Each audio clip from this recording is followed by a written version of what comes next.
presented by SH Music. बोला बोला छठी मैया की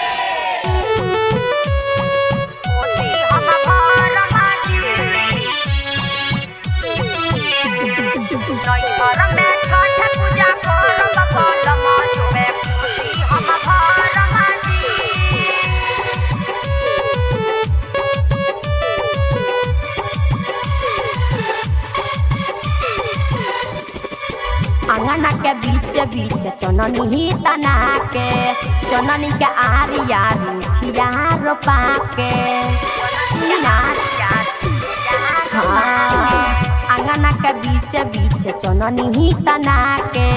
चननी के आरी आरी खिया रोपा के नैहर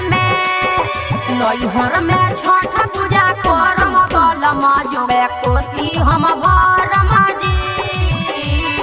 नैहर में छठ पूजा करम बलम जोड़े कोसी हम भरम जी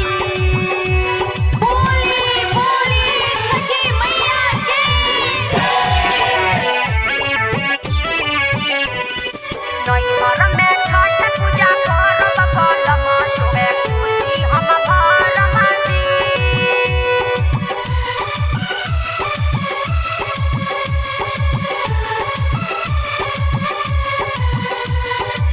बहुत सुहला छठी माई के बरतिया कृपा साइन कटल जाला विपतिया पूजा के सामान सब किनल बानी चौमुखा दिया ना जा राई डाली बतिया बहुत सुहला छठी माई के बरतिया कृपा साइन कटल जाला विपतिया पूजा के सामान सब किनल बानी चौमुखा दिया ना जा राई डाली बतिया पियर कुरता पियर मरदनिया कांच ही बांस के बना के बहंगिया पियर कुरता पियर मरदनिया कांच ही बांस के बना के बहंगिया भैया के कन्हवा पे धरम बलम जोड़े कोसी हम भरम जी भैया के कन्हवा पे धरम बलम जोड़े कोसी हम भरम जी बात मानी बोला बोला छठी मैया की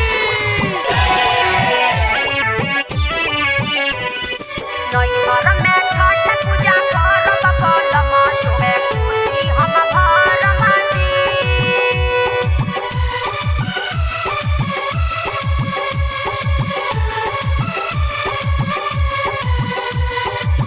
काजन रौरा केतना बजाल जी असपर कहीं के बीतैनी 5 साल जी आज लेना चढ़ल बाबू के भाड़ा अब का चढ़ाई बजब होई 7 साल जी बोली ना हाँ काजन रौरा केतना बजाल जी असपर कहीं के बीतैनी 5 साल जी आज लेना चढ़ल बाबू के भाड़ा अब का चढ़ाई बजब होई 7 साल जी सुमन रात भर भजन गई है